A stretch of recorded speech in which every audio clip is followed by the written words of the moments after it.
All right, great to see you guys. And let's start off right off the bat with Tolemykus's quote, which is kind of interesting. I'm just like, I find that a bit provocative that it's from General Sir Douglas Haig, because he is a provocative fellow, as you probably know. So long as the opposing forces are at the outset approximately equal in numbers and morale, and there are no flanks to turn, a long struggle for supremacy is inevitable. General Sir Douglas Haig. Thanks again, Tolemykus. I'll have to keep an eye out. Well, I'm sure if William Arends pops up. I didn't see an ATA from him, so hopefully things are going well with him. Let's go through and say super duper hellos to everyone. Great to see you, as obviously Charles Latora, Tolemykus, Hissy Cat, Harro, Bosma, Gamers of Coffee Ashley. Super great to see you. I'm just going to say this right off the bat. Again, I am one of the positives in my life, for sure. Oh my gosh. Great to see you as well, Brian R. Smith. Yeah. It was, oh, you're warmer than me right now. I will say this, though. I spent about 10 minutes on the front porch. I just went and grabbed a blanket and put it on the front porch and just to soak in some of the sun. And that was a lovely feeling. I'll probably be doing that later. Great to see you as well, Meandering Mike. And I'm going to say that, like I've said before, this is one of the positives in my life. Absolutely. To be able to explore the Great War with you guys and also gaming every week is just freaking awesome to have this community, this little community that we've set up. It, like I said, it's one of the positives in my life. It's just fantastic. So thank you very much. All right, and I'm gonna say this. I'm gonna show the narrative. Obviously, let's go to there. I did cheat though this week. I recycled one of the trivia things for World War. Who or what am I in World War I? Due to the fact that I mismanaged my time as per usual. Okay, hold on here. I've got to go and present the thing in the jig. Anyways, I hope you guys are doing super great. And let's go through the narrative. I think we're in for a dandy, to be honest with you. There. Okay, now hold on here. I want to know why it didn't. Am I there now? Oh, thank you. And yes. All right, goody two shoes. Let me see if I can make it bigger. Doesn't really do much. So anyways, here we go. Let's get the elephant out of the room in a second, which is that big yellow thing you're going to see. Anyways, welcome everyone. Like I said, Can Games is in 103 days, I hope. I was talking to Meandering Mike about it earlier in the week, and normally I'd be getting emails by now from Can Games about, get your game ready and all that type of stuff. So it can, all that. And I went to their website and they've got no active links for register and all that stuff. So I do have some private email addresses of the organizers. So I'll probably contact them and say, hey, what's up? Because I'm a bit like, this is it. Obviously what I wanted to talk about. This is the elephant in the room. Holy F, guys, we are in for what in the world? This is going to be Crazyville. Yep, unrestricted submarine warfare is now on. It's been declared February 1st, 1917. Away we flip and go. Let's be honest, though. We've seen a lead up to this for a couple of weeks, I think, and just the increase we've been seeing in the sinkings and whatnot. I think there was, you know what I mean? I know that, I don't know. I still don't know yet enough, but I'm like, what blows me away is now that Germany's all in. Like, obviously, they know they're in. Oh, my God. This is Crazyville Acres. Oh, I was just going, like I said, I was just talking to you about William Arends. I'll go and grab the ATA. Great to see you, and I will snag it. And awesome to see you as well, Eric. I hope you're doing really good, man. So that's it. It's the biggie. And William Arends, yes, sirree. You're right. It's a scary year. It really is. Please let me know what you've been up to this week. And here are some interesting, I guess, fact checker and interesting tidbits for the week. Supposedly, guys, and this is one of the things that remember Germany said this in part of their manifesto there for the unrestricted submarine warfare, is that they're going to start nailing hospital ships left, right, and center. Oh my gosh, great to see you, Zoe Dufour. I hope you're doing well. I didn't, and I know that you were thinking about going off to the cottage with the dogs today. It's beautiful in the sun. That's all I got to say. I hope you're doing super great. And there it is. It's all about the unrestricted U-boat question. You devil. Oh, I love you to bits, William Arends. Thank you so much, man. Anyways, Germany mentions we're going to start nailing hospital ships left, right, and center now. Too bad, because the Entente have been misusing Red Cross ships. But this is an interesting little tidbit I found out, is that Germany supposedly was allowed to examine every single hospital ship, and they never did during the entire Great War period. So what does that tell you? The firings due to Novembriana, I can't say that properly, but it's November events in Greek, I guess, and it's all that lead up I've been mentioning, talking about, the December 1st, 1916 battle. It feels like -20, I know, probably with the wind, so we do for. Anyways, I've been reading up about it, and you remember lately afterwards we found out about there was a fair amount of firings, or I just didn't clue in really when I was looking at it later on, but it seems to be in due keeping with the brouhaha that happened here, that a lot of French soldiers were killed in that battle. It was not good, and it was kind of like the Entente wanted to hush it up. Wait, I hope to God we go to the website that I found yesterday about it. It is juicy. Anyways, well, that's where I found out about on the website was that Italians were actually also fighting with the French and the British during the Battle of Athens. So I thought that was I was like, whoa, what in the world's going on? Thank you. I'm going to pop that up. Thank you, Meandering Mike. That's awesome. And what is going on with General Smuts? Remember, General Smuts left, and we just saw some articles this week about him down in Pretoria, and everybody freaking out, like so happy to see him, and he was cheering on his troops and so on and so forth. I want to find out why he left. Like, look, what's going on here?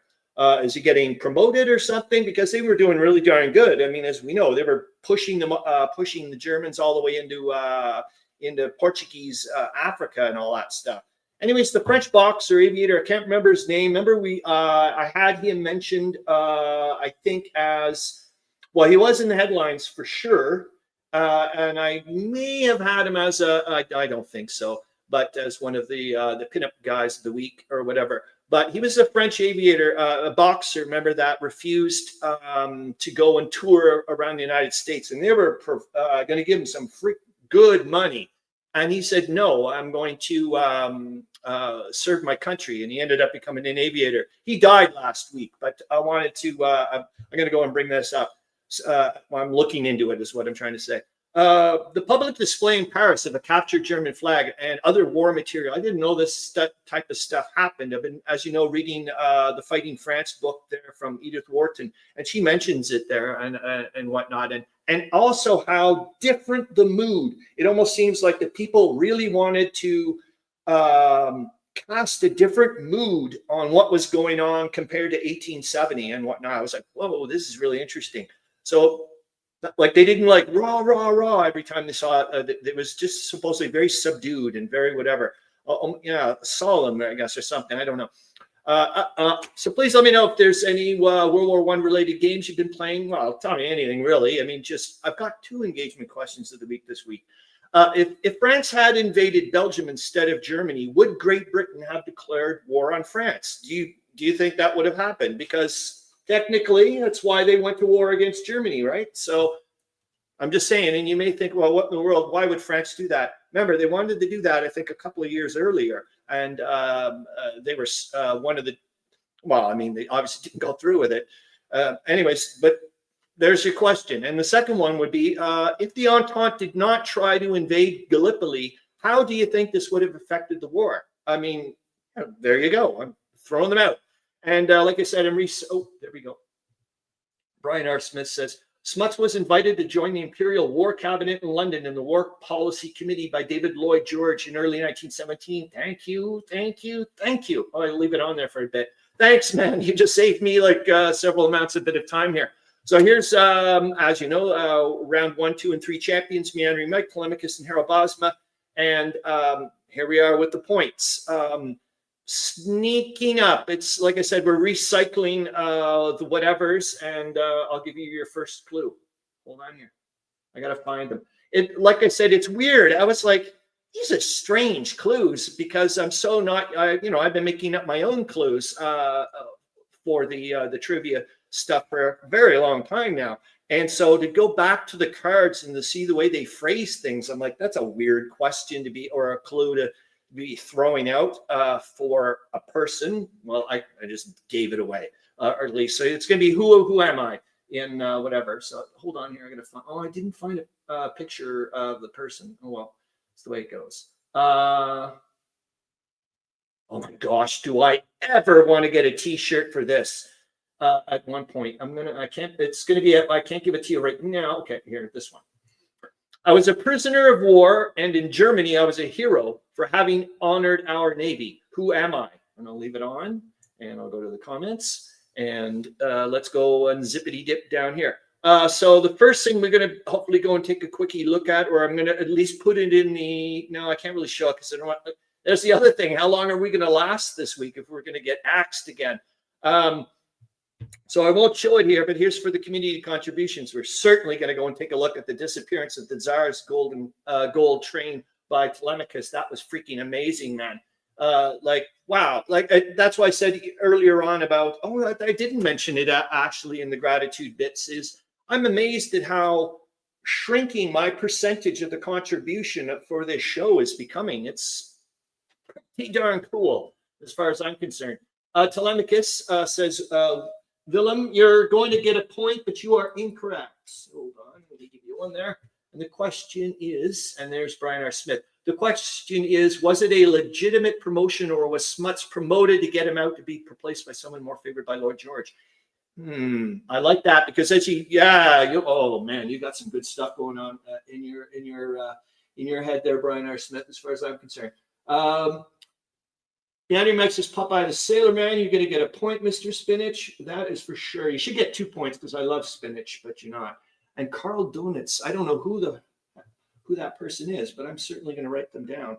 I'll write it down, William Arends. But it is obviously incorrect due to the fact I don't know who the person is. Oh, cool. And Harro Bosma wanted to say that as well. Okay. And like I said, I have to keep an eye on how I put the order of the things here. Hold on here. Boink. I was a German admiral in charge of the interned German Navy's fleet at Scapa Flow. Who am I? And we've got 2 Donuts was the successor of Hitler's last days of World War II. Woof. Hey, great to see you, DJ Sideways. I hope you're doing great, Dan. Hey, buddy, just a quick hello for me to do. Thanks for the support. Have a great day. Hey, man. Oh, yeah, I'll be off to listening to more of your music later. That's for bloody sure. See you later. And I'm going to go to Meandering Mike. Meandering Mike says, remember Ludwig Root. Done! Meandering Mike, you've done it. You've done it, man. You are getting, yeah, you did it. So hold on here. I got to get you your points. And I'm going to pop the other people in here. Who is this? I don't know all these people. You guys are going to have to tell me all these people, because I have no idea who you are, who they are.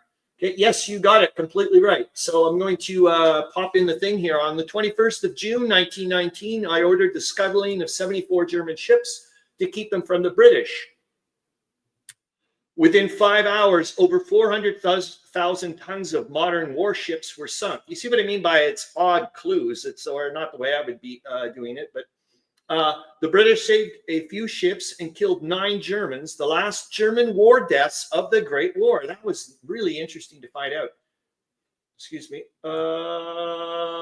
This, I mean, you're going to see the T-shirt in a minute, which I think would be a great T-shirt to have. We were able to pull off our feat by having agreed a secret flag signal months before. So imagine finding out what the secret flag looked like or whatever, but this, gosh, man, I so want to put on. I can make my own T-shirts.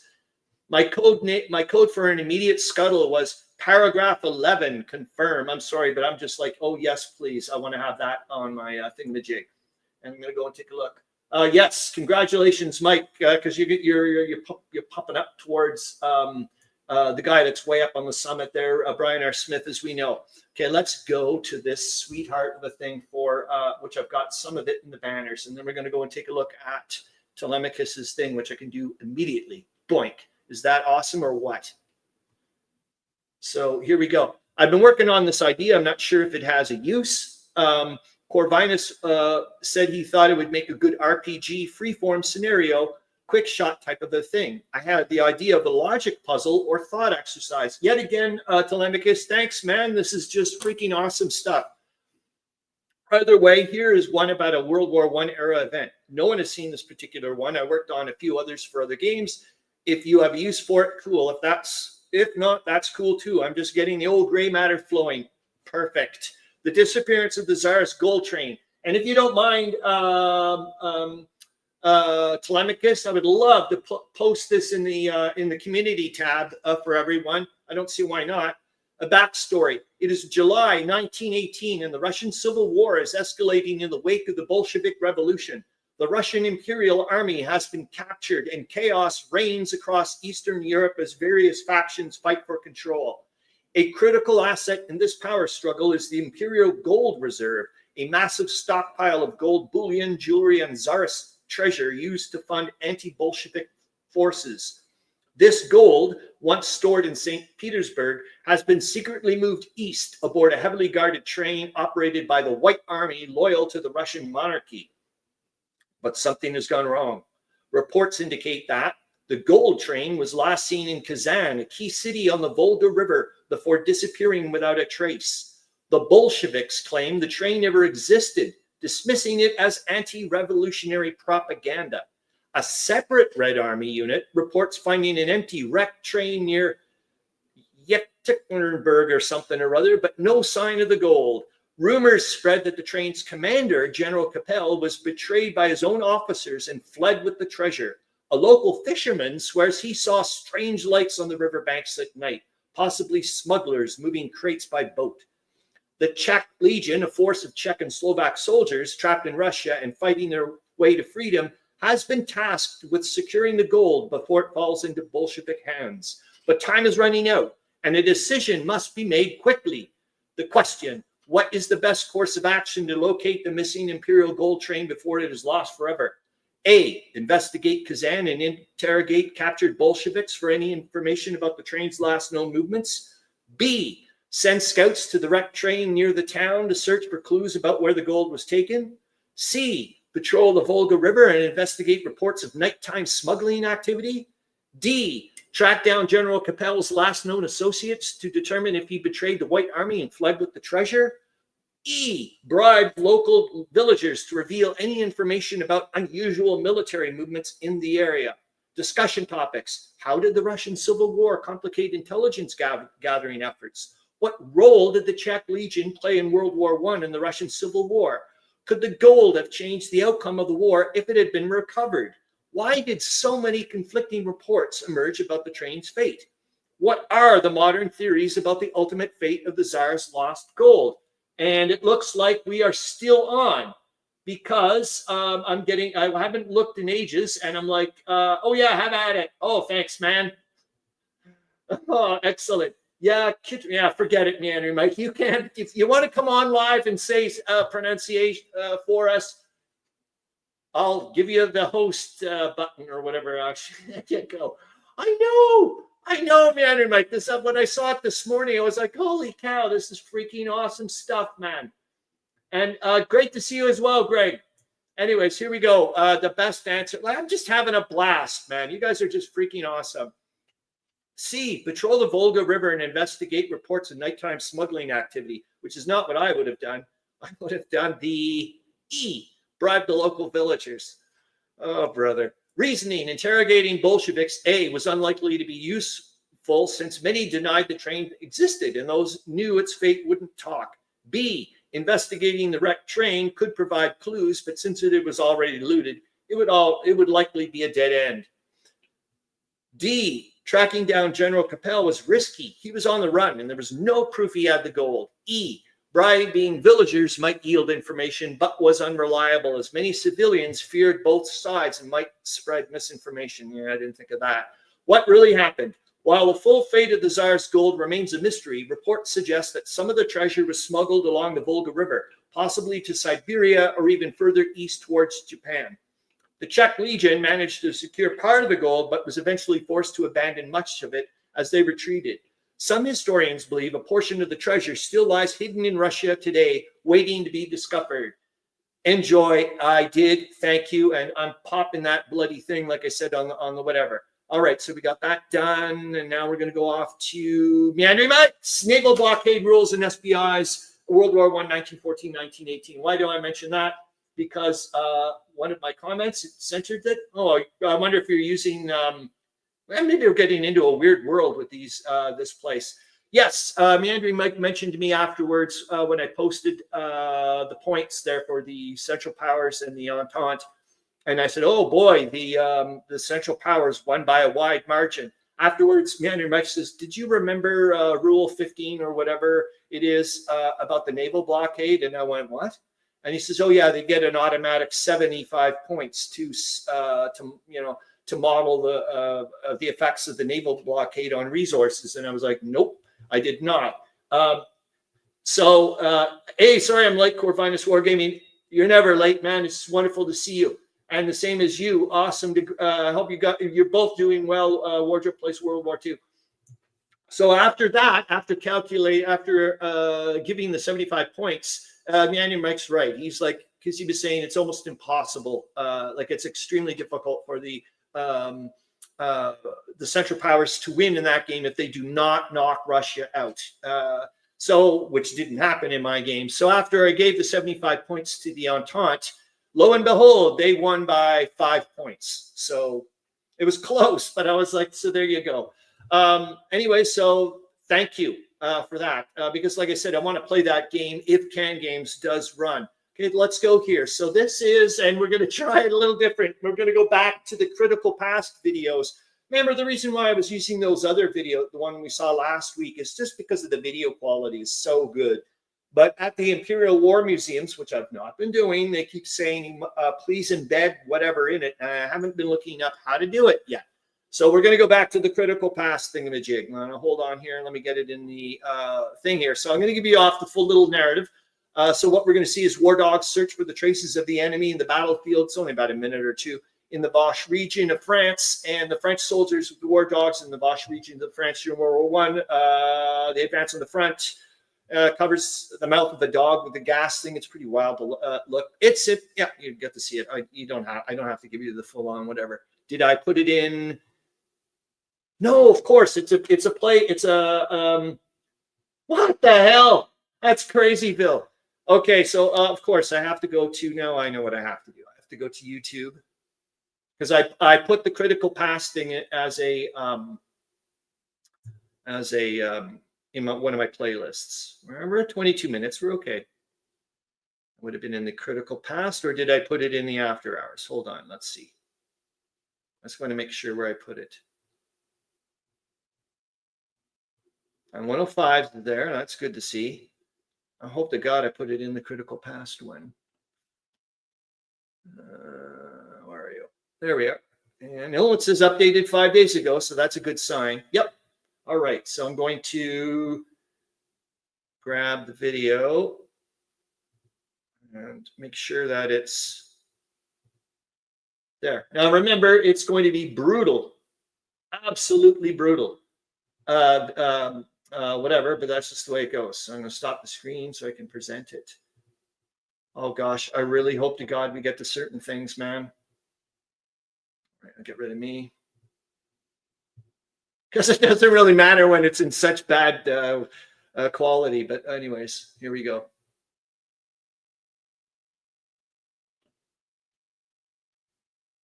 I'm like, do you really need to put your watermark on that? It's such bad quality. Yeah, this is one of these things I find like I'm watching it big screen right now, and it's probably not such a good idea. Because when I'm looking at the little screen, when I'm looking over at the comments, it's much, much better, obviously, because it's not so blocky.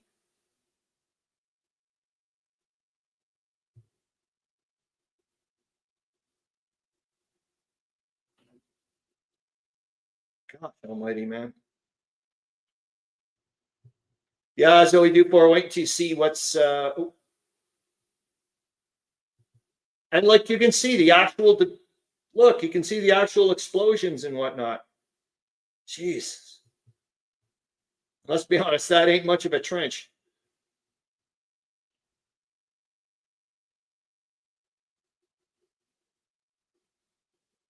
Jesus. I'd be doing that too. Run like hell, man.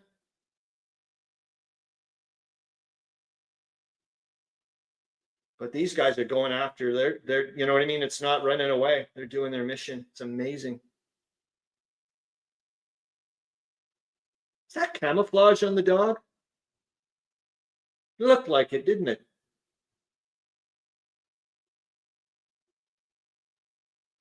All right. You guys saw that? Point, done. Okay, I'm going to hold off to here. Get rid of that. Go back to whatever. I don't know if we'll get to, okay, so we did that. We did that. Oh, yeah, I got to get back to the present the screen.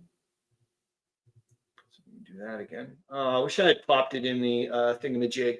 So hopefully you guys enjoyed that. So BGG game of the week, I don't know if we're going to get to it, but it's actually something I did want to kind of talk about, which are shipping woes with me for Noble Knight.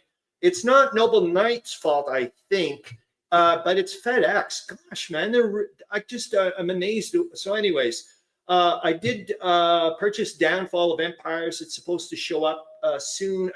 Maybe we'll go take a look at it.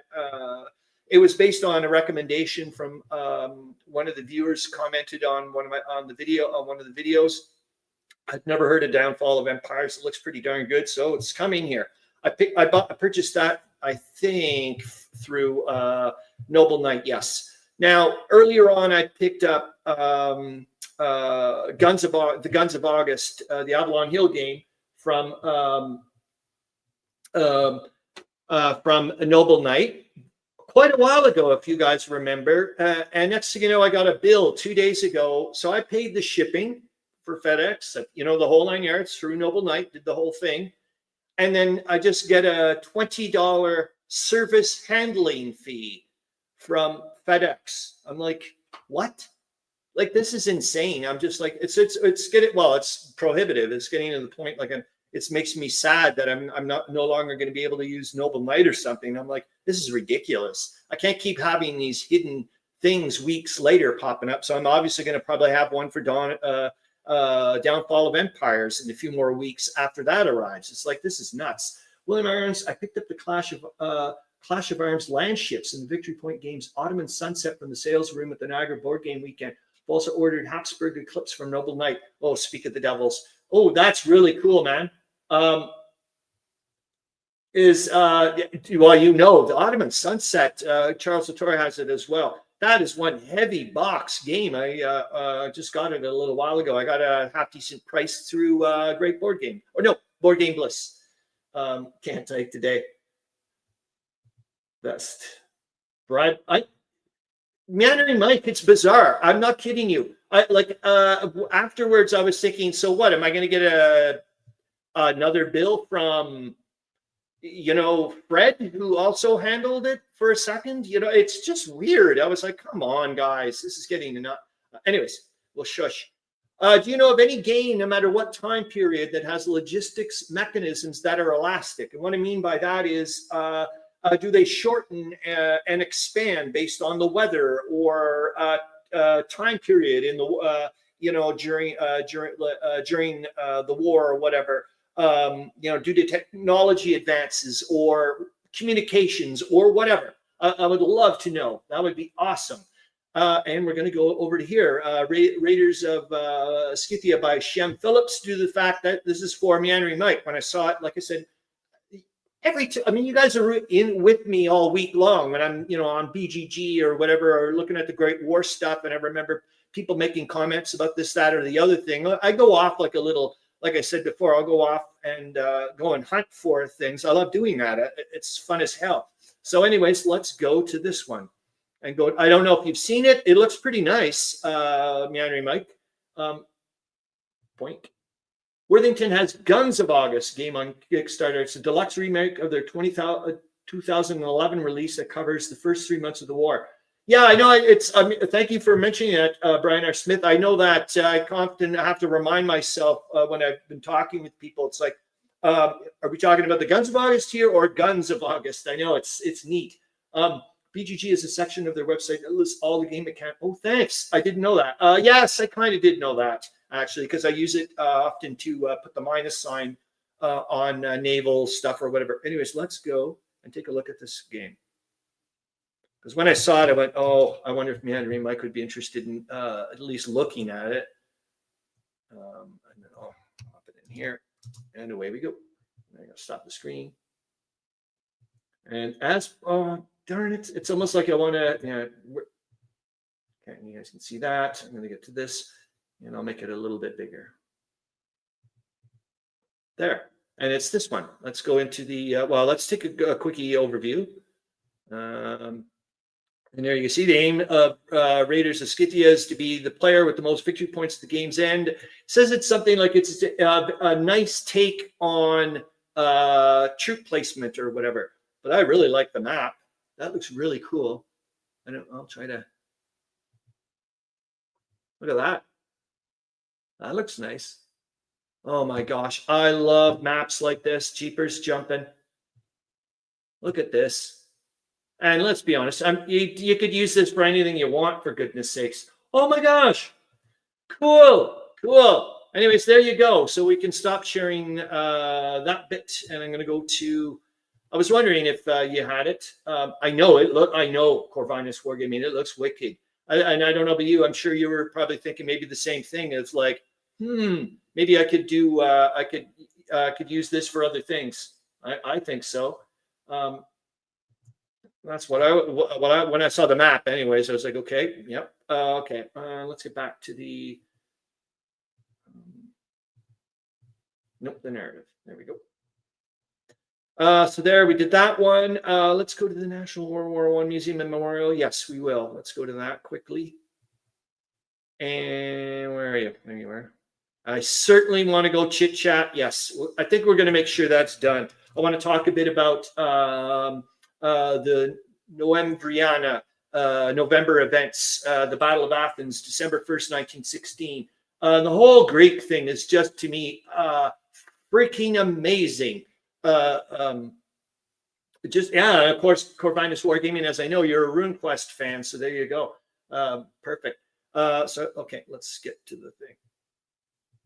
I just wanted, there's something I wanted to show you at the National World War I Museum and Memorial thing. I don't know exactly why, but, well, I mean, I always want to show you, help any of these guys out. It was neat to see Uncle Sam like that, I thought. But where was it? Oh, yes. Look at this. Are you guess who's close to, relatively close to the museum, Ashley and Greg, is this. Oh my God. I'm sorry. I was like, you lucky buggers. Share this tab instead. There we go. Fun and games. Look at this. Oh my God, on how soldiers entertain themselves when not in battle. Guests will have the opportunity to closely view and ask questions about non-accessioned World War I objects. Oh my God. I'm sorry that when I saw that, I was like, I wish I was in Kansas City. I don't have a passport right now, a valid passport, I should say. So that's neither here nor there. And we'll go quickly because we're doing not too bad, I guess. But it's just been an exciting time for me, anyways, the way I've been looking at it with the unrestricted submarine warfare and this whole Greek stuff that I've been looking into. Anyways, was it this week? The Battle of the Frontiers lecture? I'm not really sure, but it was awesome that, yes, it was. No, it was on Sunday. So it was this week, technically. The Battle of the Frontiers lecture, and I often disagreed with the presenter, is specifically about his take on. It was specifically his take on. He honestly believed that, like a lot of people do, that the Germans were preparing for war way ahead of time and were going to go out, like we're ready to go on the offensive. And his proof was that if you take a look at all the new train stations that were being built along the frontier of France and Belgium, that they were, you could see that they were made to handle brigades every X amount of minutes coming in and out or whatever. And he's like, see? And I was like, to me, I was like, that's not a logical conclusion. All that to me is just being prudent.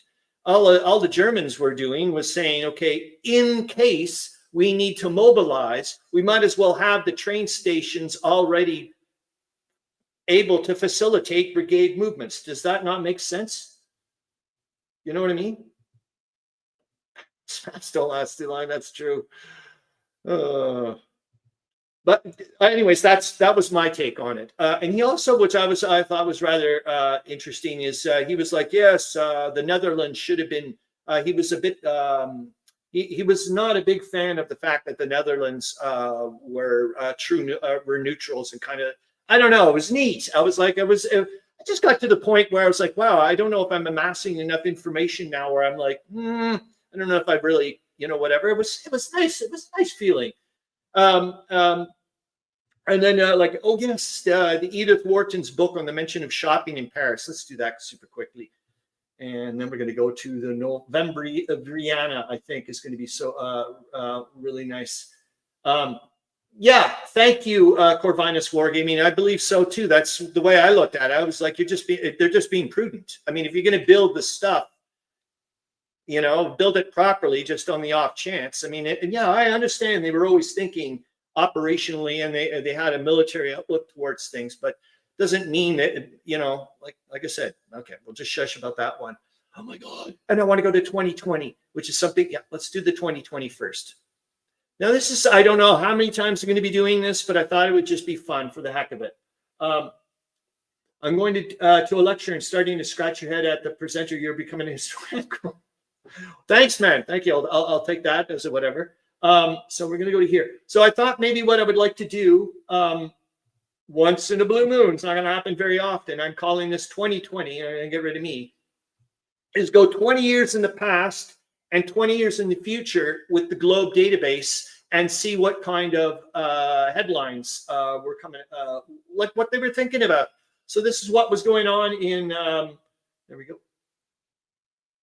Yes, and Meandering Mike, it was just, and it just reminded me of that book that that I picked up about the Netherlands and their neutrality and whatnot, and the tightrope they had to do. It was neat. Same as I don't know how much you guys can see about this. I'll try to bump it up a little bit. I don't want to get too much. So hopefully you guys can see that a little bit.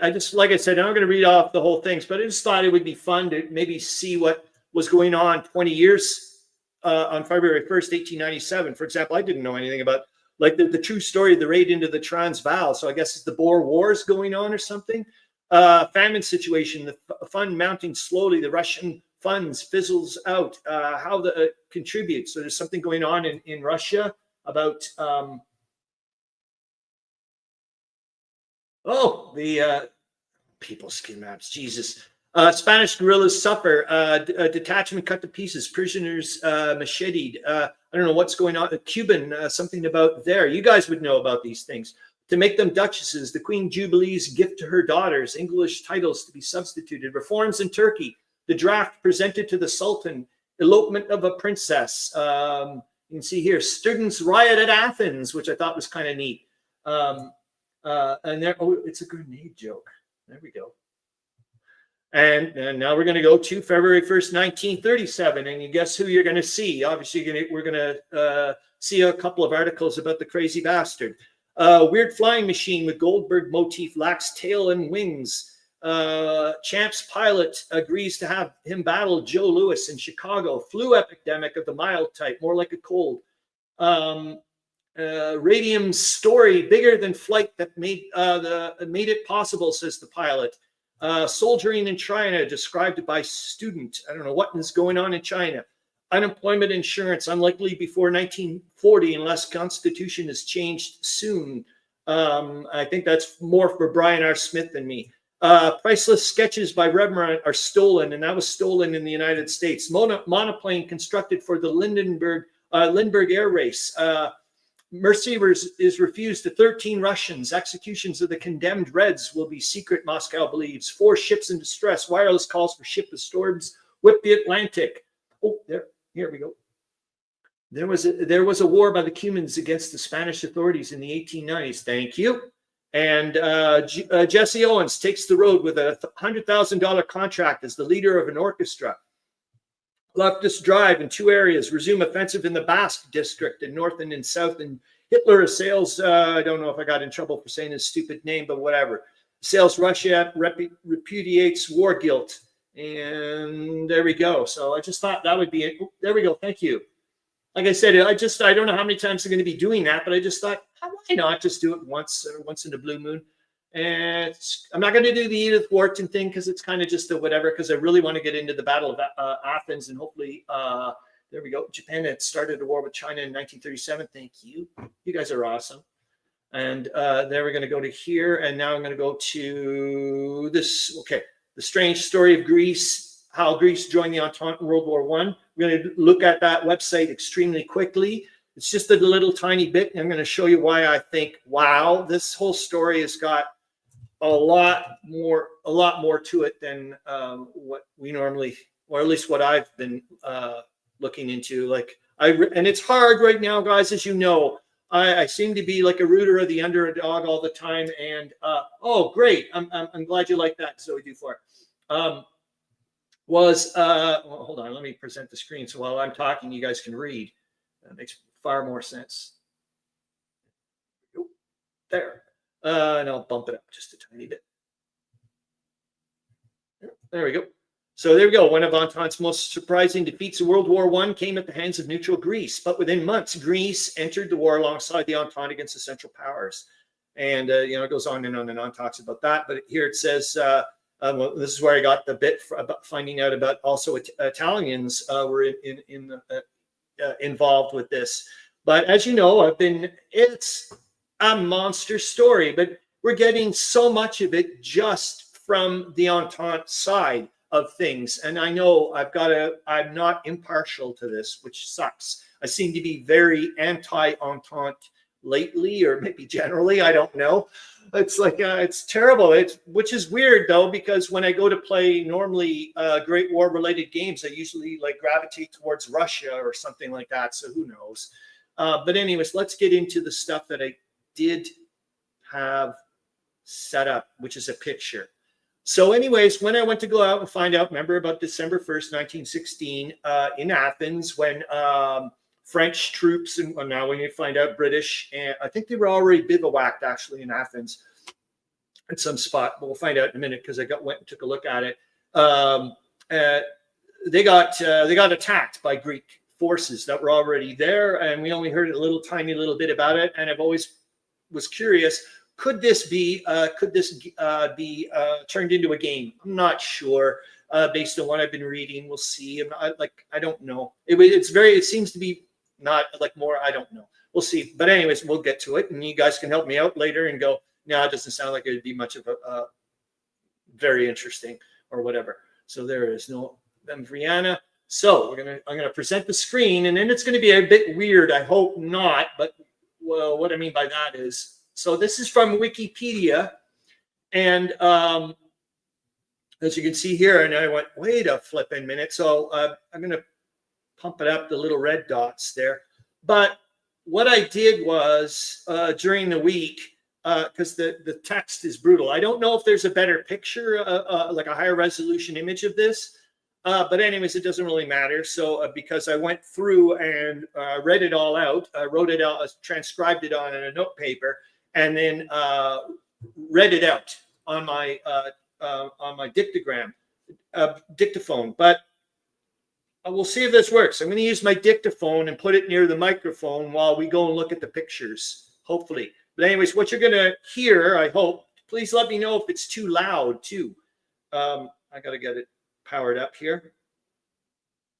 Because yeah, I'm like, I don't know any other way. I was like, okay, I'm not going to get into this. I don't want to get into super whatever. Hold on, I got to get to it first.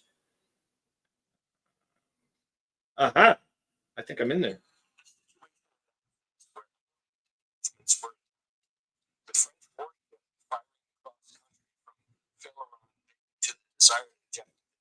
A distance of 3 to 4 miles. So accurately did the French place its shells that not a single civilian was hurt, but the object of the demonstration was obtained.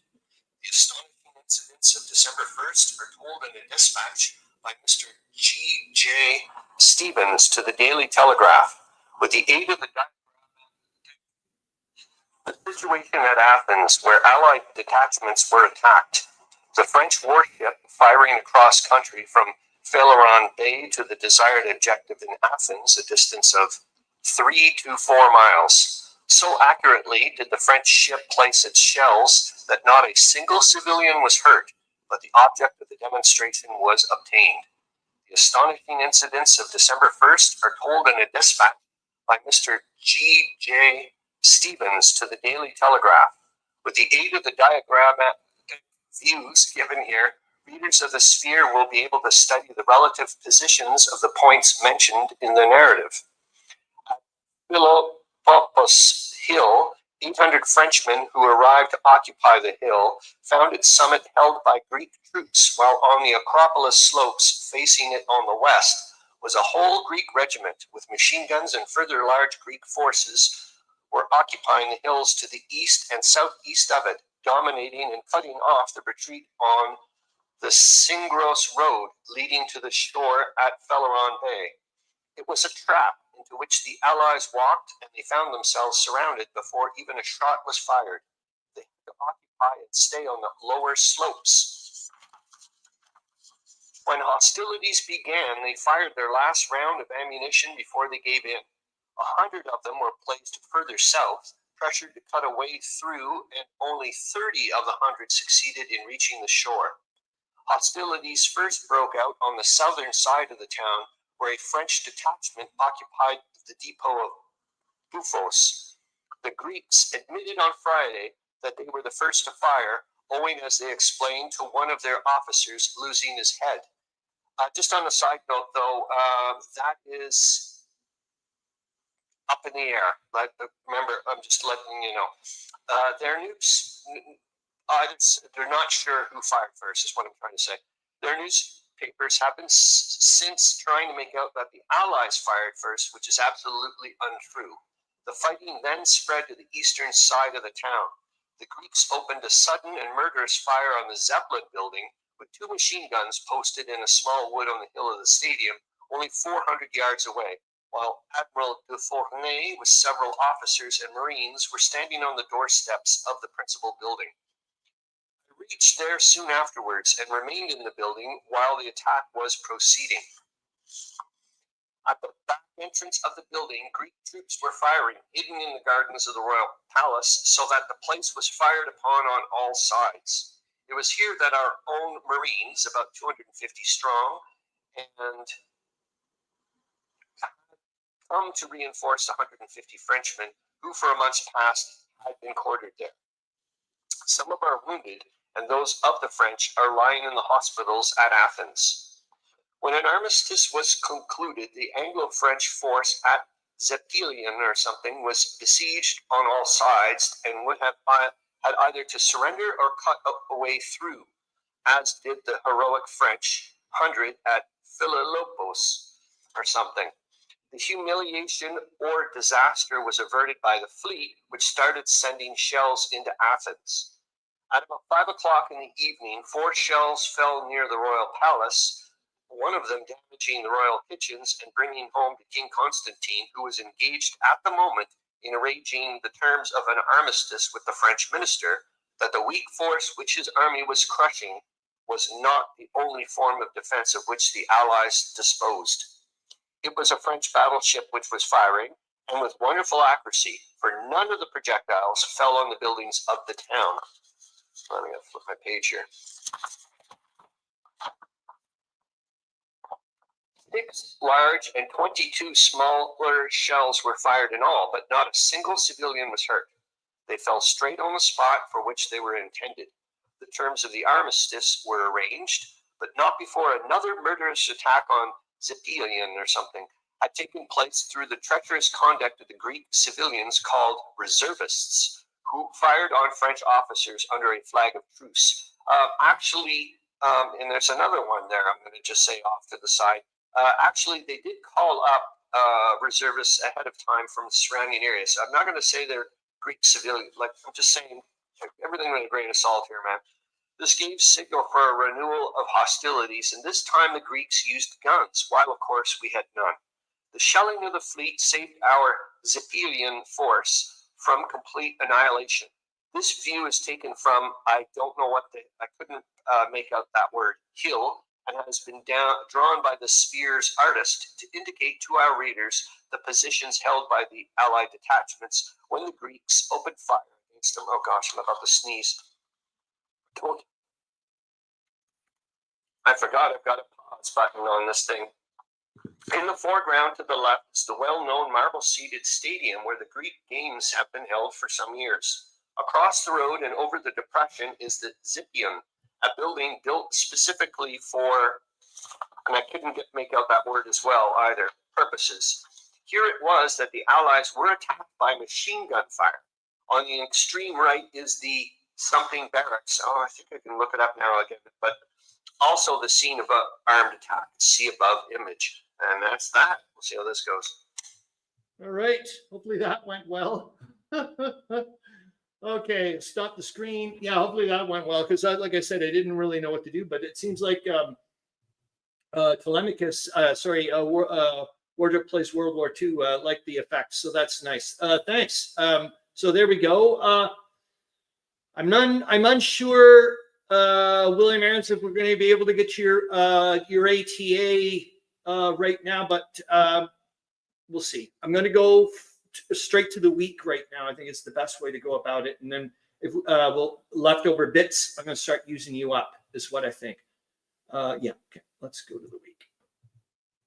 You guys can see that. I'll pop you in there. Yeah, I thought that was half decent. Like I said, it's interesting to find out about it. I don't know if that's going to be gameable, but it's, strong arm tactics by the Entente. That's all I got to say. The week that was for January 26th to February 1st, 1917, 26th of January, French regained most of the ground lost that occurred during the German Verdun offensives. British recapture lost trenches near Kut. Compulsory loan or sale to British Treasury or certain foreign securities. January 27th, the steamship Arends torpedoed in a gale by German submarine and the crew were left to perish.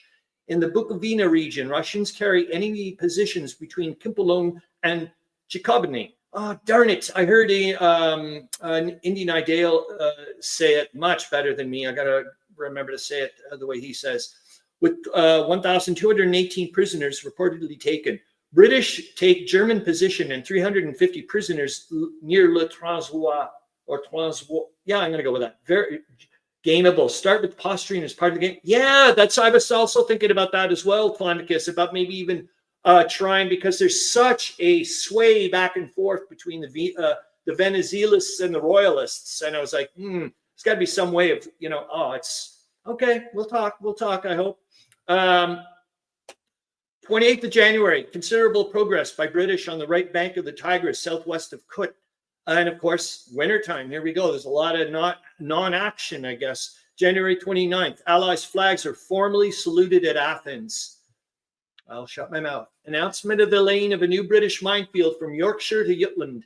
Progress continues for the British near Kut.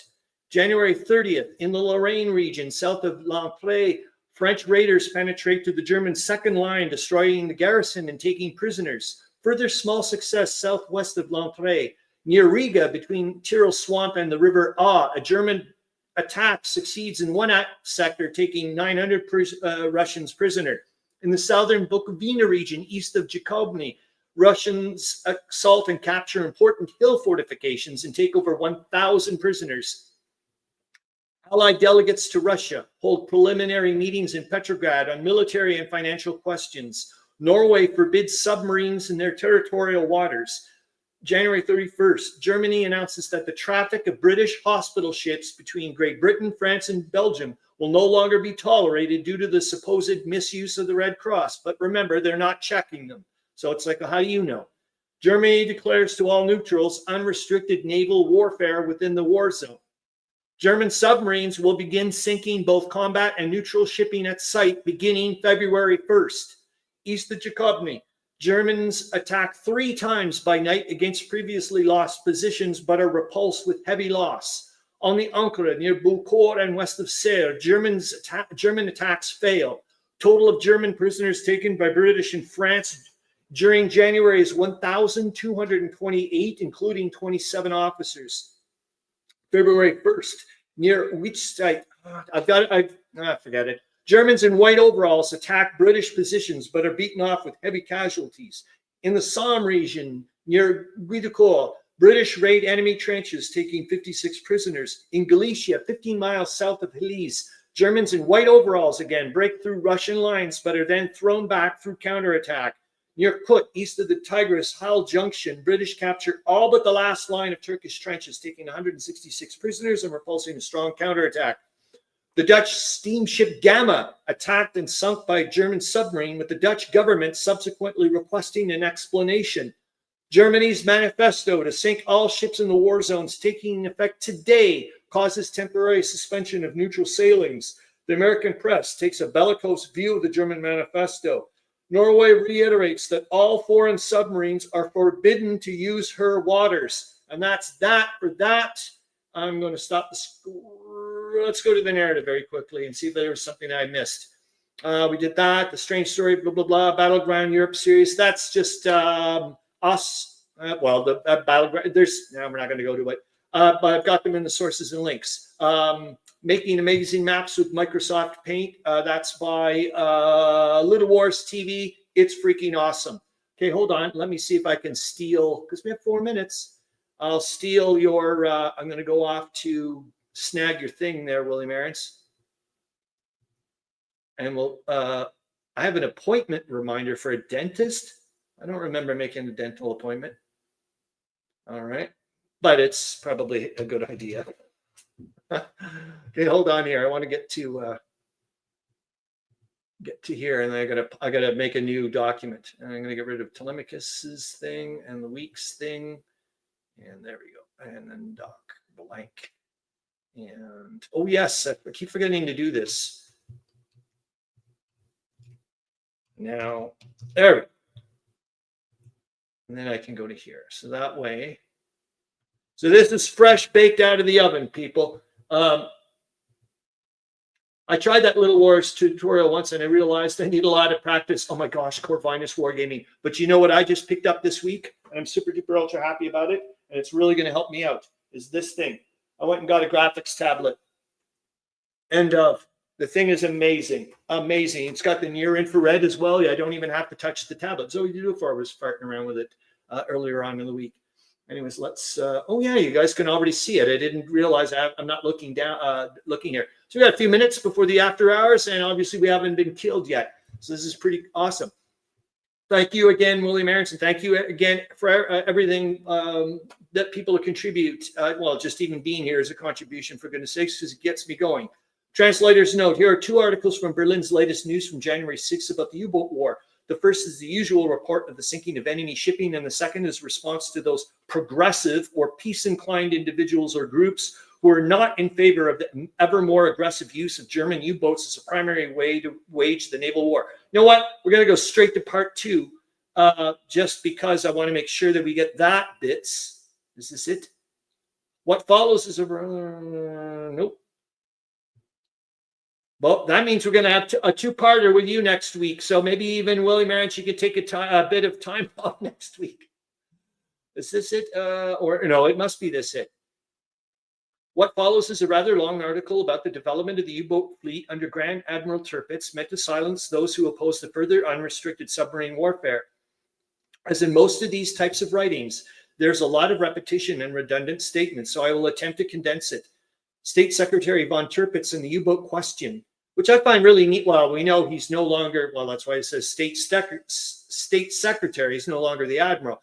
There are those who have, in the organs of the progressive press, put forth positions against the Grand Admiral von Tirpitz and the role he has played in the question of the role of the deployment of the undersea boats. In short, these enlightened people will attempt to prove the responsibility of this foremost patron of the U-boats through their circles, in the progressive papers and magazines. However, a series of utterances in the Reichstag and High Committee in previous years have shown how all parties have favored the construction of these undersea boats. It's neat, though, that I remember Tirpitz way at the beginning, like in his career. I don't think he was a big U-boat fan, but I think he ended up obviously becoming one.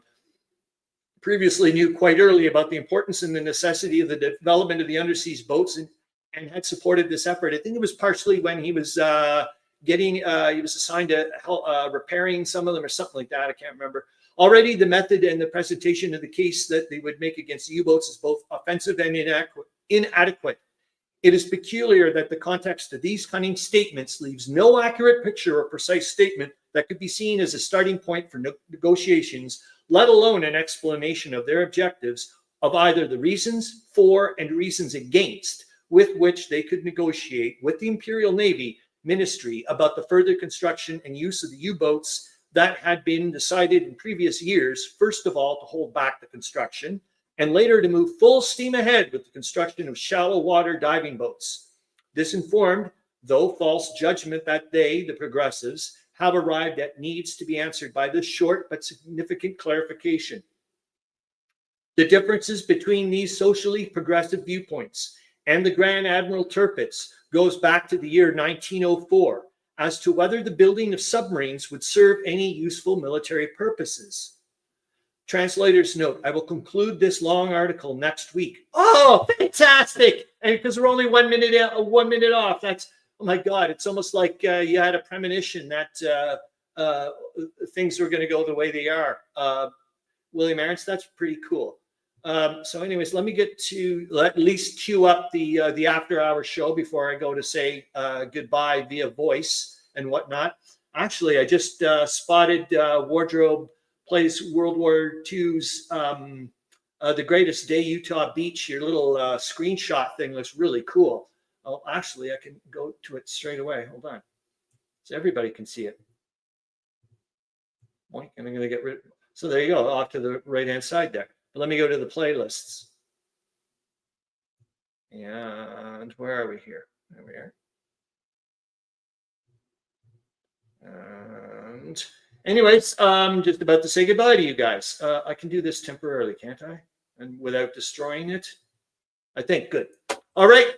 Yeah, this is I was really excited about, well, you're going to see later on if you guys stick around for the after hours, when I get to the point where I get to start talking about unrestricted submarine warfare being declared, I almost sound like I'm about to cry. I'm getting so excited. It's ridiculous. Great to see you guys. Thank you so much for all your contributions. Thank you so much for being here. I hope you have a great remainder of your weekend and a great week. And I hope to get to see you guys next week for 106. And we get to find out more and more crazy business that's about to happen. I mean, my God, as we know, any second now, Russia's about to fall apart, and so on and so forth. Bring on the subs. I know, Jeepers jumping, eh? Okay, here we go. Yeah, and you too as well, Corvinus Wargaming. It was great to, Harro Bosma, man. Away we go. Oh, actually, I have to get rid of me. That's correct. Bye.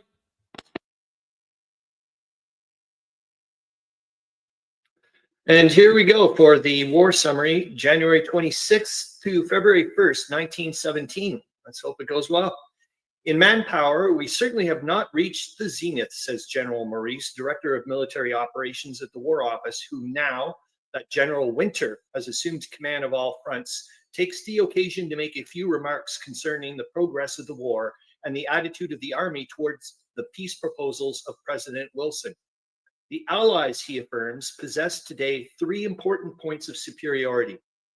They have the naval strength to blockade the enemy, they have greater manpower, and they have financial resources far surpassing those of Germany and her allies. Great Britain, which has been under the necessity of building a large army on the foundations intended for a small one, has not yet reached her maximum strength. The financial resources to carry on the war to a successful issue are not lacking, and the army would consider peace at the present time nothing short of a crime. There has been hard fighting southwest of Riga in the region of the Tyrol Marsh. Berlin reports the capture of Russian fortified positions in this region over a front of 6 miles and the capture of 1,700 prisoners and 13 machine guns. Strong counterattacks by Russian reinforcements were ineffective, it is said, in hindering the German progress. Petrograd admits that Russian troops near Kalzem were pressed back 3/4 of a mile, but in the region immediately east of the Tyrol Marsh, the gallant advance of a Russian regiment dislodged the enemy from the hillocks he had occupied. These encounters in the region southwest of Riga appear to have been the only events of importance on the entire Eastern Front.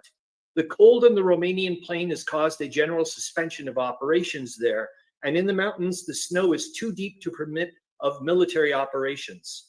The Romanian army thus secures time for rest, reorganization, and re-equipment. If it is true that almost 200,000 Romanians are prisoners of war, rest was sorely needed.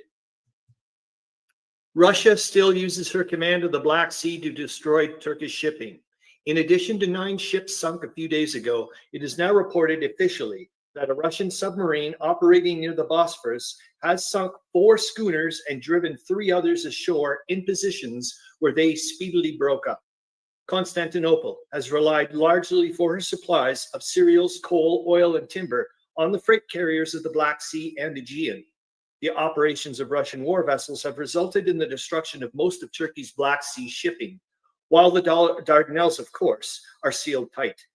The result is famine on a scale that has not as yet no parallel in either Germany or Austria-Hungary. Travelers who have recently returned from the Turkish capital and from Syria believe that revolution is entirely possible. The British Admiralty has issued a statement sharply contradicting German assertions that other British vessels than the destroyer officially reported as lost in the action off the Dutch coast were rammed by the enemy or in any way damaged. There are still persistent rumors from points in Holland that several German destroyers were sunk, but no confirmation of these reports has been obtained. French reports tell of increasing artillery fire in Lorraine and in Alsace. Elsewhere, there was little activity. Berlin asserts that German aviators have had the best of it in numerous aerial engagements along the Western Front. The bringing down of 8 Allied machines is recorded, 3 of them in the vicinity of Fort Dormont, north of Verdun. The French in this region are doing everything possible to learn what truth there is in stories of German concentration on a large scale in Lorraine and Alsace. And this naturally means a considerable loss of airplanes. The information obtained in a single aerial reconnaissance, however, might prove more value than that supplied by many Secret Service agents behind the enemy's lines. A great army cannot be assembled under the eyes of vigilant aerial scouts without betraying its presence. I like that little bit there, about Secret Service agents. I'm like, I'd like to find out more about that. General Haig's troops carried out another successful raid in northern France, this time in the neighborhood of Hulluch. Many of the German soldiers were killed in their trenches and some unwounded men were captured. The British casualties were light. Hostile raiding parties east of Fouquesard were driven off. Another foe expedition, which reached the British lines east of Ypres, was immediately expelled. On the west bank of the Meuse, north of Verdun, a battle of considerable proportions occurred on Thursday and yesterday along a front of over 3.5 miles. Berlin claims to capture French trenches about a mile in length in the vicinity of Hill 304, together with over 500 prisoners and 10 machine guns. Paris, while admitting the penetration of advanced trenches at the cost of very heavy losses to the Germans, announces in a night dispatch the recapture yesterday morning of most of the ground taken by the enemy in the region of Hill 304. I think is that Dead Man's Hill? I think so, isn't it? Or is that, I think it's 304, maybe it's 305. Or maybe they just set it up there and I'm just, whatever, I'll shush. The same report states that several German regiments had a part in the fighting on the west bank of the Meuse. At some points, fierce hand-to-hand combats taking place. The enemy left numerous dead in front of the French positions, particularly in Avalcourt Wood. The commander of the German army of Verdun, who recently succeeded the Crown Prince, has the idea that the west side of the Meuse gives an opportunity for attack no longer available on the east, now that Douaumont and Vaux are again garrisoned by the French. On the right of the Meuse and other sections of the line, artillery duels took place during the day. Southwest of Kut El Amara, the British stormed and captured 1,100 yards of Turkish first-line trenches. The Turks suffered heavy losses. The British report states that the assault took place yesterday morning under cover of intense gunfire. In addition to consolidating their gains in the Turkish first lines on the Tigris, The British also occupied and consolidated their position along a considerable length of the Second Turkish lines. The British losses were slight. West of the High River, the Turkish counterattacked in considerable force. 4 counterattacks in all were made, the enemy gaining temporary success in the second and fourth advances. The British, however, returned to the attack and regained much of the ground from which they had been momentarily dislodged. 70 Turkish prisoners were taken. Hold on, just water sip. British raiding parties succeeded east of Luss and northwest of Vermelles on the French front, according to a British official report. Aerial fighting continued, the Germans losing 5 aeroplanes. 5 others were damaged by British fire. The raids were carried out at daybreak. Bombing parties destroyed a number of the enemy's dugouts, inflicting considerable losses upon the German defenders. Northeast of Vermelles, also the British raiders penetrated the German trenches and took some prisoners. North of the Somme, the British guns bombarded the enemy's positions, doing much damage. The British aerial fleet bombed a number of places behind the German lines. One of the British machines failed to return. The Suffolk coast was shelled by a German vessel Thursday night. The raider arrived off Lowestoft at 11 o'clock, the night being very dark and favoring her chances of evading British naval patrols. The bombardment lasted only 3 minutes, the shelling falling for the most part on open ground. The total damage would not exceed $500. A German report says the raiding vessel returned safely. The struggle along the Ah River on the Riga front continues and gives indication of spreading. For a long while, there has been inactivity in this region of marshes and watercourses. It was broken by the Russians who, when the ice became thick enough to carry their field artillery, advanced in the region between the Tyrol Marsh and the Ah River, drove the Germans from their winter quarters, and captured a considerable number of heavy guns. Hindenburg, who knows the region well and appreciates the danger of a Russian advance there, has now sent up heavy reinforcements. The Russians, on attempting to resume their advance, found the enemy too much for them on Tuesday. And on Tuesday, Wednesday, and Thursday, after initial successes, they have given ground. Berlin claims that on Thursday, the East Prussian troops attacking on the Ah made an advance and captured 500 prisoners. Petrograd states that before the German successful counterattack was launched, the Russian troops had advanced about a mile in obstinate fighting. The losses to both sides in these engagements must be very considerable. Come on, Meandering, Mike. That's got stuff written all over it for you, like the river Ah. Ah, it didn't. I'm sorry. Oh my God, maybe I have to delete this one. I can't, though. It's too far in.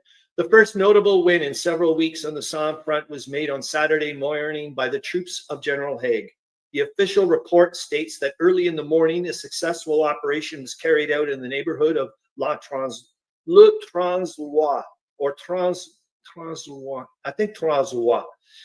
All the objectives attacked were gained, and focus, and a commanding portion of the enemy's position was captured. The 350 prisoners were taken, including 6 officers. During Saturday, the Germans made a number of counterattacks with the object of gaining the lost ground. They were all repulsed with heavy losses. During the operations, the British casualties were light.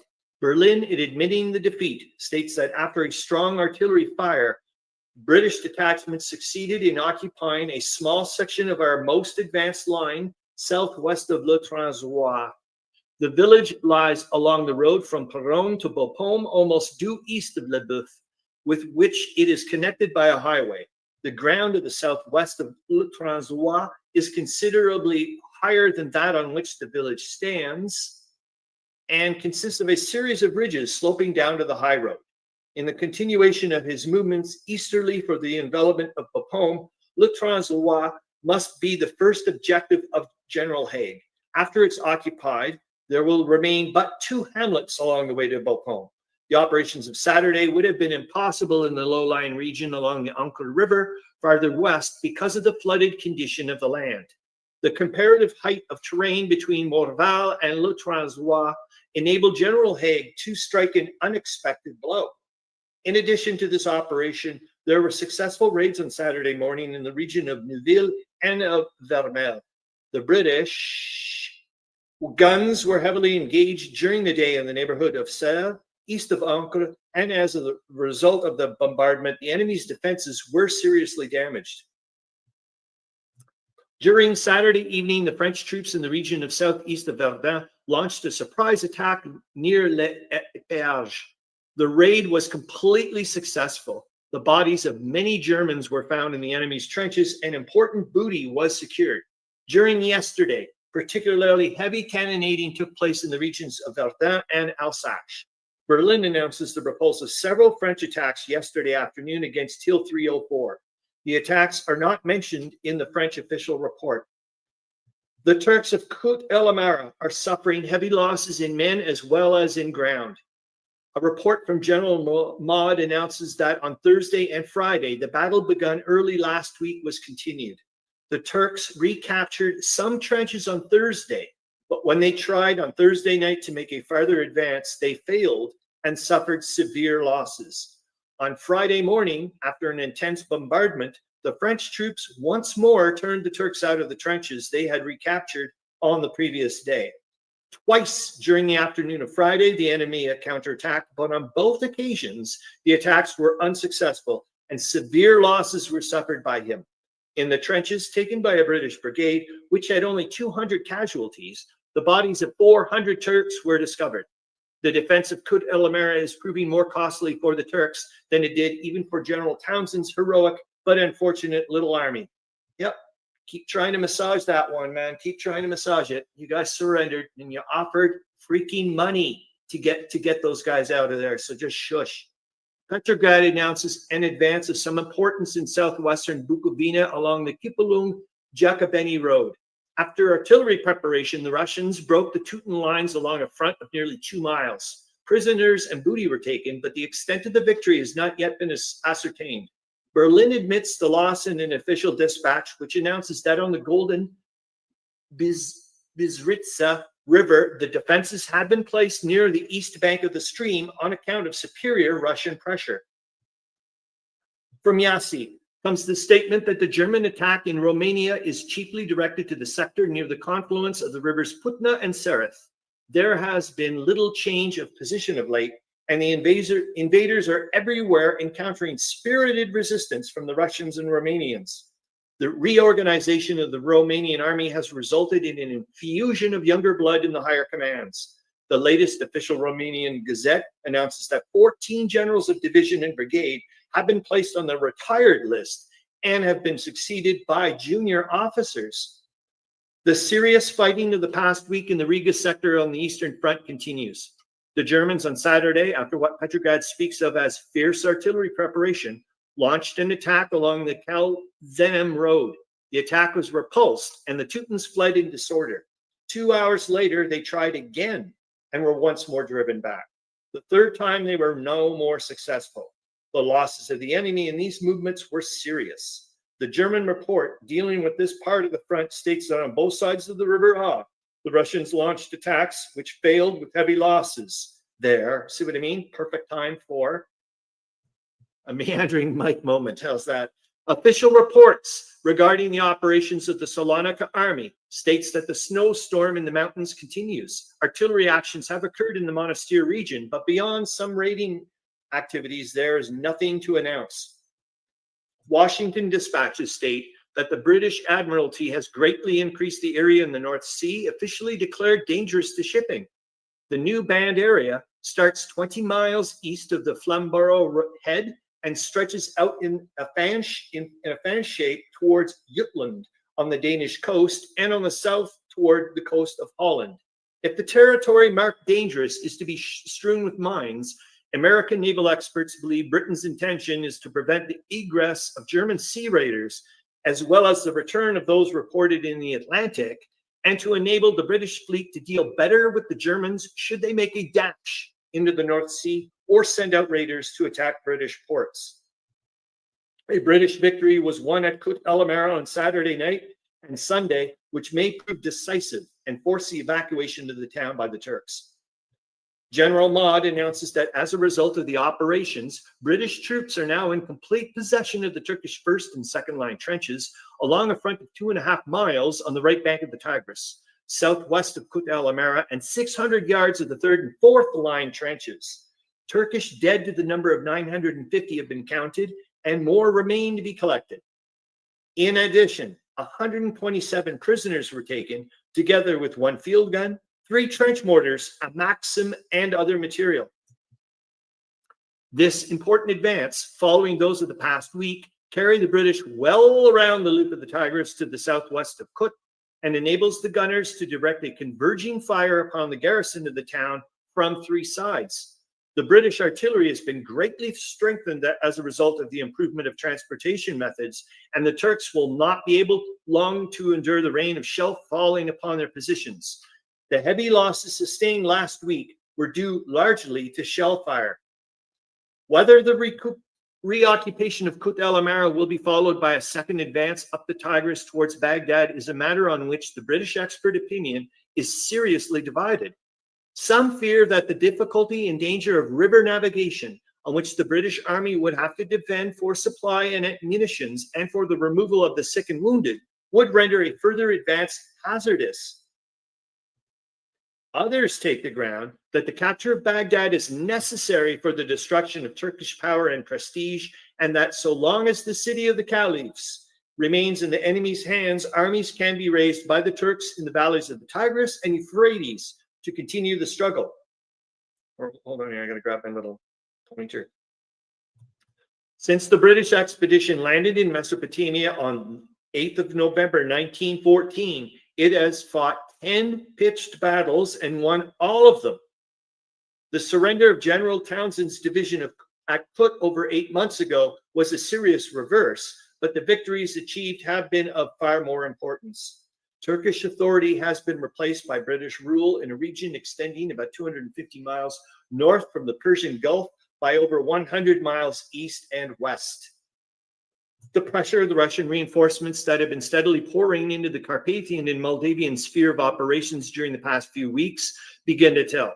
In the victory already reported in the Kupolon-Jakobeni Road in Bukovina, the Russians captured over 1,000 Germans. There's heavy fighting again in Galicia along the Zolota Lipa River, where the Teuton lines are held by Turkish troops. The Russians took the offensive south of Brezazny and occupied the enemy's first-line positions after a stiff bayonet combat. My gosh. They systematically wrecked the trenches, bombed mine galleries and dugouts, beat off Turkish counterattacks, and retired to their own lines with a number of prisoners. The Germans assert that the Russians retired because of counterattacks, but admit that serious fighting took place. A statement issued yesterday regarding the production of guns and projectiles in Great Britain indicates that there will be no shortage of either on the West Front from this season. In the case of 18-pounder field guns, there are ample supplies and production has been slowed down. Even in the larger caliber guns, the numbers required have been almost reached, and production hereafter will consist largely of the renewals of necessary to make up the wastage. This has been chiefly due in the past to the wearing out of the bore of the guns. Yeah. Very few British cannon of any caliber have fallen into the hands of the enemy since the retreat from Mons in 1914. The report makes it certain that guns and shells in unprecedented quantities will be available on the Western Front whenever the ground dries out. Yeah, both sides ended up having to do that at one point. They were like flush with shells, but their guns just couldn't do it, man. German reports speak of an unsuccessful French attack at Hill 304 west of the Meuse, in which the French failed despite the most liberal use of men and ammunition. French reports say nothing of a battle of the importance indicated in the Berlin statement. The only reference to the affair is in these words: artillery actions on both sides and grenade fighting occurred in the sector of Hill 304. Elsewhere, there were lively artillery actions, especially in Lorraine. British reports tell of trench raids at Vernel and Armentières. The action northeast of Armentières was an important one as trench raids go. The German third line was again penetrated, and the enemy dugouts were destroyed together with their occupants. A considerable number of Germans encountered in the trenches were killed. Berlin reports suggest that this attack was made with the object of holding the German trenches and that it was repulsed. The British statement proves this to be a wrong interpretation. There's much artillery activity in the region of the Somme and in the Ypres sector. Oh my gosh, you know, it'd be an interesting study. Maybe the percentage of prisoners like from first, second, and third? Like, do you get less prisoners returning from third or fourth line trenches because you're like, I don't want to deal with you for, oh, I'm sorry you died. Yeah, I'm just curious. You need to, I don't know, it'd be an interesting story. I'm sorry, would be for me. An overseas agency report, which must be taken with a good deal of salt, says the Russians in the recent fighting along the Ah River southwest of Riga lost 2,700 men taken prisoners, besides great numbers who were mowed down by the German fire. The main Russian positions on the west bank of the river were captured. Son of a bee, eh? It's just amazing. There's still, like just crazy business going on up there in the Eastern Front. Just does not stop. Well, lulls, but never. Just amazing. Germany is it's going to soon. I mean, Russia's going to collapse. Germany is making preparations for the opening of the campaign of 1917 on the West Front. The German troops included in von Mackensen's armies have been withdrawn from Romania, with the exception of some 70,000 or 80,000 men, and their places have been taken by Turks and Bulgars, who are apparently convinced that no important move in the Salonika front is imminent. The Germans withdrawn from the Eastern Front are turning up in the West. Dispatches received by the Amsterdam Telegraph from the Dutch-German frontier state that German troops are arriving there in considerable numbers and are occupying entrenched positions. There is anxiety in the minds of the Hollanders as to the meaning of the movement, but it is inconceivable that the Germans would add another to their long list of enemies by violating the neutrality of Holland.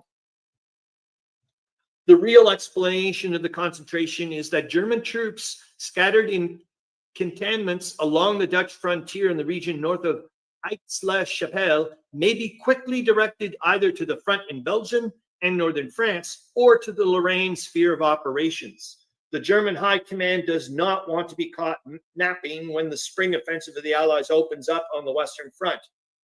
The heaping up of enormous stores of projectiles behind the lines of the Allies makes it possible for General Neville and General Haig to conduct offensive movements of importance at widely separated points. Oh my gosh, it just sounds so exciting. I know it. I mean, from a gaming perspective, I'm like, oh boy. German troops stationed in East Prussia or in southeastern Europe could not be brought up in time to furnish reserves and supply wastage. The concentration in the Rhenish provinces is a measure of precaution and is not a threat against Holland. When fighting is resumed on a large scale and the points of attack are disclosed, the troops on the Dutch frontier will be moved close up to the front. The British Admiralty is not ignoring Berlin's lies as it did when Mr. Balfour was in control. It was announced last night that there's no truth in the German official report that a German submarine sank a British destroyer in the English Channel on January 18th. Sorry, just water. No destroyer or British warship of any sort was sunk as claimed. The Midnight Paris report, and I don't know who it was, but it's, I'm not sure if it was Tolemykus or Corvinus Wargaming, but you're right. That just sounds like it should be a rock band or like a 70s, wacky band or something. Anyways, the Paris Midnight Report tells of the repulse of 2 surprise attacks attempted by the Germans in the region between Soissons and Rennes. The cannonade in Lorraine and in the Vosges is reported as quite violent. Early in the day, the Germans in the Verdun region launched another attack upon the French positions on Hill 304 using hand grenades. The attack failed entirely. French aviators have once more bombed German bivouacs, military factories, and railway stations at various points behind the lines. For the first time in several weeks, an infantry action of some importance is reported from the region of the Yasser, held by Belgian troops. South of Hethsas, a few miles west of Saint-Julien, the enemy, after a violent artillery preparation, attacked the Belgian trenches. Belgian and British guns and Belgian infantry checked the rush, and the Germans retired before reaching the Belgian trenches, leaving their dead on the field. The British report tells of the successful raid in the neighborhood of the Butte de Valencourt. Many of the enemy's dugouts were bombed and 17 prisoners were taken. East of Souchez, also in the region north of Arras, British troops entered the enemy's lines during the night and did much damage to his works. British aviators are freely bombing places of military importance behind the German front. This involves frequent combats with enemy aviators. During aerial fights on Monday, 3 German machines were destroyed and 3 others were driven down damaged. Without tooth and claw, utterly regardless of the rules of, oh my gosh, here we go, guys. It's the big event, the biggie. Holy F, here we go. You ready for this? Germany proposes to fight hereafter. I don't know if they're going to mention it, but they should. Yes, they do, thank God. Germany proposes to fight hereafter. The frightfulness of the past is to be greatly increased in the future. The German note to the United States government, reproduced in full elsewhere, is a declaration of unrestricted savagery on land and sea. Holy smokes, here we go. The employment of all the weapons at the disposal of the German government involves utterly murderous submarine and mine warfare. Von Tirpitz has triumphed. The policy of warning merchant ships and permitting the removal of their crews and passengers before they are torpedoed is evidently to be abandoned, for Germany officially notifies the United States that all sea traffic will be opposed in a zone which embraces practically the entire coast of Britain and France, except the port of Falmouth. The traffic of regular American steamers to and from the British Isles will be permitted if Falmouth is used as the terminal port. If 1 steamer a week is run in each direction on specified days, and if guarantees are given that no contraband is carried. These passenger vessels must be brilliantly lit and must follow a specified route inward from the Scilly Isles and outward to them. Along this route, no mines will be laid, the implication being that access to every other British and French port on the Atlantic, in the North Sea, and in the Mediterranean will be barred by mines and submarines. Woof! The German regulation providing a lane through the danger zone for transatlantic traffic bound to and from the ports of Norway, Sweden, Denmark, and Holland absolutely bars such traffic by way of the Straits of Dover. No ship going through the straits can comply with the regulation forbidding all sea traffic within 20 miles of the British or French coast, for the good and sufficient reason that, I got to take a drink of water for this. I'm sorry, this has just been unbelievable. We've been waiting for this for ages. Oh my gosh. And it's going to be just, it's like we're going down on a roller coaster now, man. It's just going to be like, whew. The straits are only a little over 20 miles wide. Any Dutch, Danish, or Norse vessel, therefore, from any part of the world on its way to a home port or setting out on a voyage must sail within a defined lane south and east from the Faroe Islands or north and west of them. A glance at any map of Europe will show what a tremendous handicap this will be to all the overseas traffic of the neutral nations. In the Mediterranean, a lane to and from Spanish and Greek ports is provided for. After Spanish territory is passed, the lane continues along the North African coast to Greek territorial waters. As it is stated to be only 20 miles wide, it would appear to be the intention to sink at sight all neutral shipping using the Suez Canal route to and from the Orient. Vessels entering the British on French ports after February 1st do so at their own risk, and vessels leaving after February 5th will be in peril if they take routes lying within the barred zone. These provisions indicate that Germany contemplates the indiscriminate murder by submarine or mine of the crews and passengers of all vessels, passenger or freight, plying between Great Britain and France and all neutral countries, save and except 1 United States passenger steamer weekly to and from Falmouth. Excuse me. The German note explicitly threatens not only a submarine blockade, but the laying of mines intended to close the harbors of the United Kingdom and of France. A submarine commander may exercise some discretion as to whom he will murder. A mine exercises none. Its action is automatic.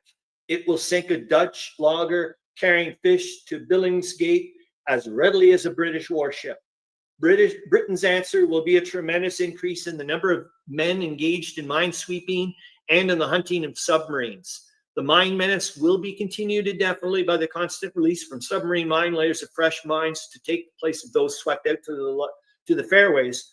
But in the end, Germany will have to depend largely upon the absolutely ruthless use of submarines instructed to sink at sight and without warning all vessels encountered within 20 miles of the British or French coast. With the neutral nations of the world stand for that policy of wholesale murder, President Wilson of the United States has declared time and again that his government will hold to the strictest accountability the imperial government of Germany if such a policy is followed. Don't worry. In less words of no meaning, the new German regulation establishing danger zones, which absolutely bar the coasts of Britain and France from access by neutral shipping, must involve the addition of the United States to the active enemies of the Teuton powers. You're going to get your wish, dude. The president has demanded on behalf of his people and of all neutrals the freedom of the seas. Germany's insolent answer must prove to him that he is dealing with the lineal descendants of Alaric and his Goths. And dude, I'm just going to say this. Germany calculated this in their calculus. They're like, they're going to come to war against us. But remember, back in the fall, the United States is already at war with them anyways, considering trade and the amount of money they're giving the Entente. I mean, think about it.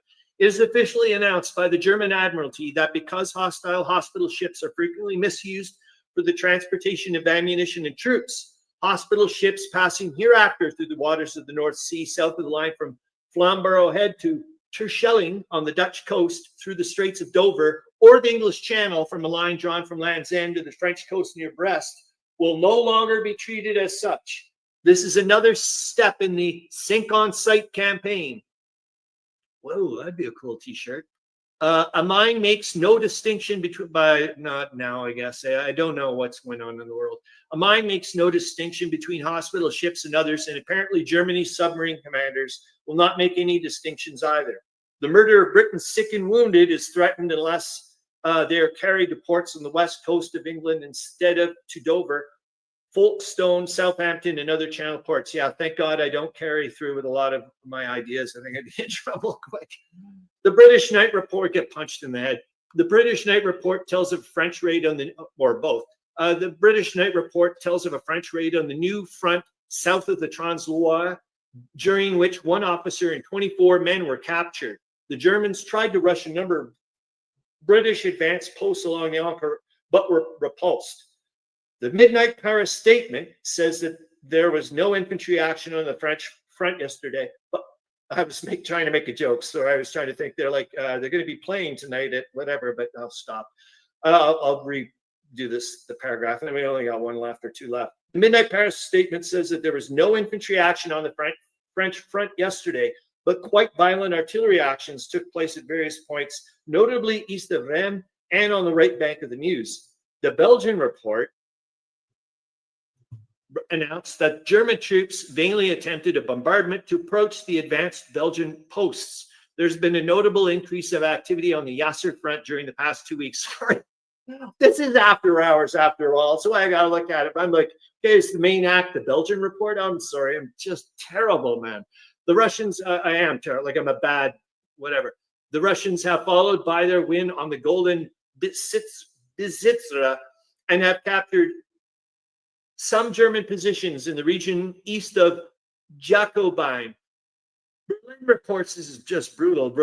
Berlin reports a German victory on the Aue in which over 900 men were captured. A retirement of 2/3 of a mile in this sector is admitted by Petrograd. Oh my goodness.